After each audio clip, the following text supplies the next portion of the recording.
Hey everybody, we've been talking about building a strong and healthy back, and that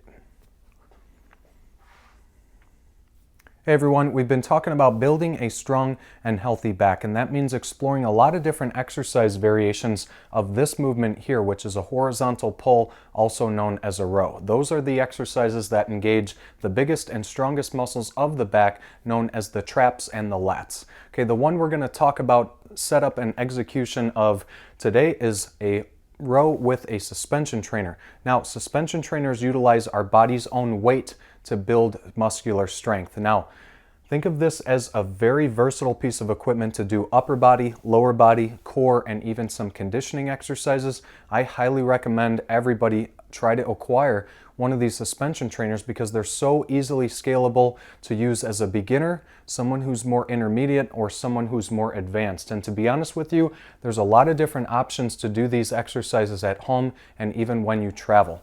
Okay, so first things first, making sure that the top of the suspension trainer is safely anchored in either a doorway or wrapped around a pull-up bar, and obviously pull it tight to make sure that it is safe for use. Okay, when you set this up, make sure that the handles are around hip level. That's going to be appropriate for someone more of a beginner.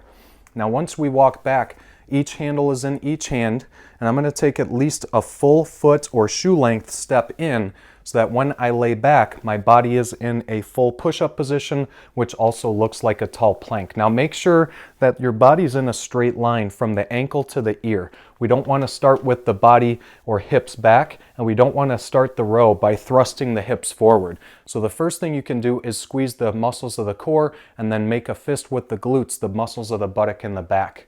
Okay, when you start your row, keep your feet about shoulder width apart. And if you truly are a beginner, it's okay to leave your feet flat. I know a lot of people perform their rows with the toes off the floor, but that does remove some stability and make it a little bit more challenging from your balance. Okay, you're going to start the row by doing that shoulder blade pinch. That's what activates the rhomboids, the small stabilizer muscles that are oftentimes weak and neglected from some of our sedentary lifestyle. Now, to use the muscles of the back, think about bringing the handles towards the chest instead of the chest to the handles. Pause for a split second at the top and slowly lower back to the start. And each and every time, undo that shoulder blade squeeze so we can pinch them together again and perform another row. Okay, now a lot of people perform the row with the elbows kind of flying away from the side. You want to keep them elbows kind of tight to the ribs. You just don't have to pinch or squeeze so hard. Okay, that neutral position is going to be the safest and healthiest for actually the shoulder joint.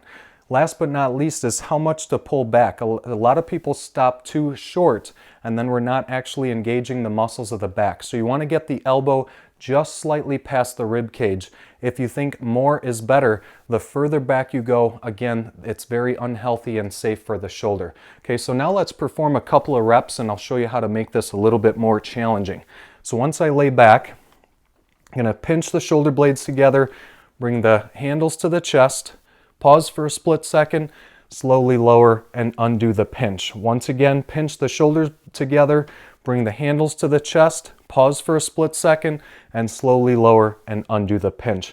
Now notice the angle of inversion. As I step in, I become a lot more inverted, and that means we're performing that row with a lot more of our body weight and even working against more gravity. So that makes it a lot more challenging or difficult.